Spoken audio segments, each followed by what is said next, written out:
Hi, in this video I'm going to show you some prerequisite before setting up your iMessage. So if you don't have any physical Mac device or Mac mini, you can find some cloud solutions here. These are our partners.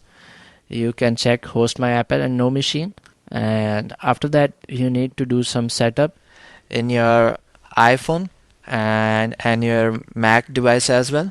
So I need to go to my iPhone and then I will go to settings.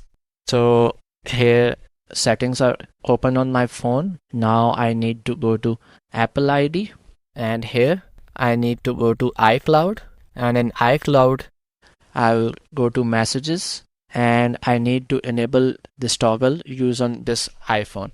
After that you need to go to your Mac and make sure that you have same Apple ID as your phone, and in your Mac just go to the settings of messages. Here you need to go to iMessage and make sure to check this, enable this message in iCloud. And here you need to select your phone number instead of email. So right now I don't have my phone with me, so I'm going to check email, but make sure to check phone and disable email. So after that, just test this setup and send a message to your friend or family. As you can see that my setup is working fine and my friend is replying me. So that's it. Thank you.